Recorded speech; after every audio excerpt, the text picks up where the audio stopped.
स्वागतम सुस्वागतम। स्वागत है मित्रों आप सभी का हमारे YouTube चैनल हिंदी साहित्य में। स्वागत करता और आपके मंच संचालन करता है टी निरंजन।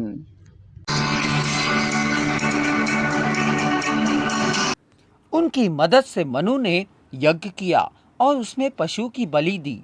इस प्रकार मनु का पशु बलि देना श्रद्धा को अच्छा नहीं लगा। उसने मनु के इस कार्य का विरोध किया। फिर भी वे दोनों एक होकर रहे। धीरे धीरे श्रद्धा के प्रति मनु का आकर्षण कम होने लगा। लेकिन इसी वक्त श्रद्धा गर्भवती हुई। उसके मुख पर माता बनने का गर्व झलक रहा था। वह लकड़ी वाला बनाकर आने वाले नए मेहमान के लिए वस्त्र बुनती। उससे एक नई कुटिया बनाई जिसमें कलर करने के लिए नवजात शिशु की प्रतीक्षा करने लगी। इस प्रकार श्रद्धा अपनी ही मस्ती में मग्न रहने लगी तो मनु कह उठे, हे देवी, तुम अपने इस मुख में मस्त रहो और मैं स्वतंत्र होकर दुखी भोगता हूँ। लो, आज मैं सब कुछ छोड़कर यहाँ से जा रहा हूँ। ऐसा कहकर वे श्रद्धा को छोड़ वहाँ से चले गए। यहाँ से मनु उजड़े हुए सातवं देश में पहुँचे। वहाँ उनका परिचय ईड़ा से हुआ, जो उस उजड़े हुए सारस्वत देश को फिर से बसाने के लिए किसी की मदद की आकांक्षा में बैठी थी। उनको ऐसे व्यक्ति की आवश्यकता थी जो सारस्वत देश के राजकार्य को संभाल सके।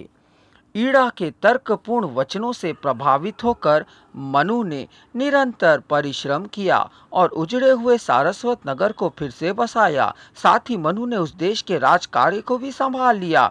राज्य ने उन्नति भी की। मनु राजसत्ता पाकर संतुष्ट न हुए। उनका मन फिर से ईड़ा की ओर दौड़ने लगा। वे उससे अपना प्रणय स्वीकार करने की मांग कर बैठे। उन्होंने वासना के कारण उत्तेजित होकर ईड़ा का आलिंगन तक कर लिया। इससे देव फिर से क्रुद्ध हुए और प्रजा ने विद्रोह कर दिया। मनु वृद्ध के घायल होकर बेहोश घुर पड़े।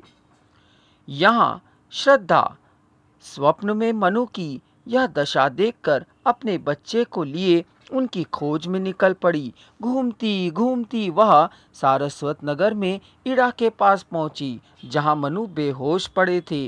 वह अपने उपचारों से मनु को होश में ले आई। होश में आते ही पहले मनु श्रद्धा को देखकर उसके प्रति आकृष्ट हुए, लेकिन बाद में उन्होंने सोचा कि मुझे सारस्वत नगर के सभी बंधुओं से बदला लेना है। श्रद्धा के रहते हुए मैं यह कैसे कर सकता हूँ? अब तो मुझे वहीं जाना होगा जहाँ शांति मिलेगी। यह सोचकर वे रात के समय वहाँ से चले गए। श्रद्धा ने कुमार को ईड़ा के पास छोड़कर मनु के अन्वेषण में जाने का निश्चय किया। कुमार ने इसका विरोध किया तो श्रद्धा ने कहा, ईड़ा का पवित्र प्रेम तेरे दुख को दूर कर देगा।